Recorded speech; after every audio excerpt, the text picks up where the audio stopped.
ചില കുട്ടികളെ പറ്റി പറയുന്നത് കേട്ടിട്ടുണ്ടാവില്ലേ?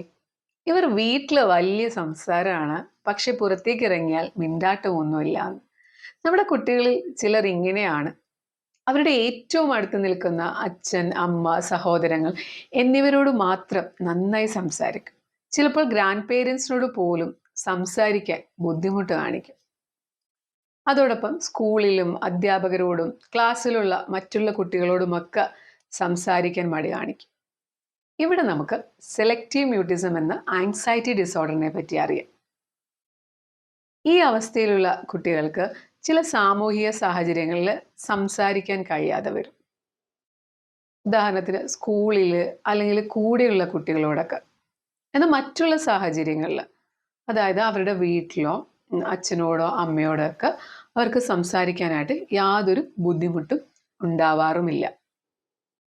ഇത് അവരുടെ പഠന കാര്യങ്ങളെയും അതുമായി ബന്ധപ്പെട്ടിട്ടുള്ള മറ്റുള്ള കാര്യങ്ങളിലൊക്കെ അവർക്ക് നേട്ടങ്ങളൊക്കെ ഉണ്ടാക്കുന്നതിന് ബുദ്ധിമുട്ടുണ്ടാക്കാറുണ്ട്.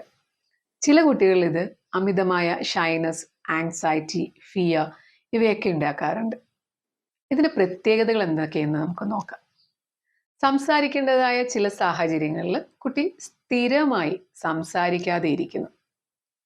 എന്നാൽ നേരത്തെ പറഞ്ഞതുപോലെ മറ്റ് സാഹചര്യങ്ങളിൽ സംസാരിക്കാൻ യാതൊരു ബുദ്ധിമുട്ട് കാണിക്കാറുമില്ല.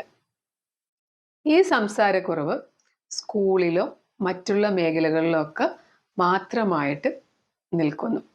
ഇത് അവർക്ക് അവരുടെ ആശയവിനിമയത്തിലൊക്കെ ഒരുപാട് ബുദ്ധിമുട്ടുകൾ ഉണ്ടാക്കാറുണ്ട്. ഈ അവസ്ഥ കുറഞ്ഞത് 1 മാസമെങ്കിലും നീണ്ടു നിൽക്കുന്നു.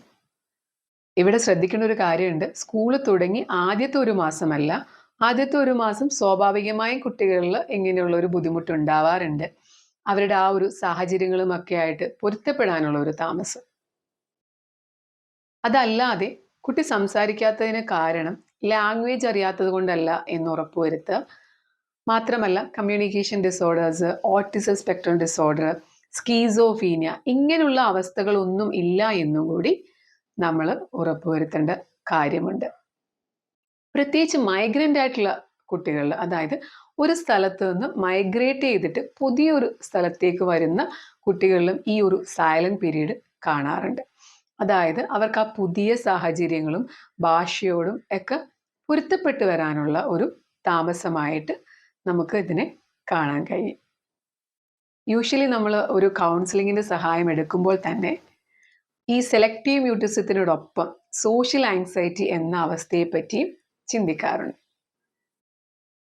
ഇവിടെ നമുക്ക് ഒരു പ്രൊഫഷണൽ കൗൺസിലറിൻ്റെയോ ഒരു സൈക്കോളജിസ്റ്റിൻ്റെയോ ട്രെയിൻഡ് സൈക്കോതെറാപ്പിസ്റ്റിൻ്റെയൊക്കെ സഹായത്തോടു കൂടി ഈ ഒരു അവസ്ഥയിൽ നിന്ന് പുറത്തേക്ക് കടക്കാവുന്നതാണ്. പ്രത്യേകം ശ്രദ്ധിക്കുക, early intervention and proper treatment, ഇത് രണ്ടും ഇതിനുള്ള ഒരു പരിഹാരമാണ്. സഹായം സ്വീകരിക്കുന്നത് ഒരു നാണക്കേടല്ല എന്ന് ഓർക്കുക. എത്രയും വേഗം നമുക്കിതിനൊരു പരിഹാരം കണ്ടെത്തുന്നതോ അത്രയും വേഗത്തിൽ നമുക്ക് നമ്മുടെ മക്കളെ ഇതിന് പുറത്തേക്ക് കൈപിടിച്ച് കൊണ്ടുവരാൻ കഴിയുമെന്നുള്ളതാണ്.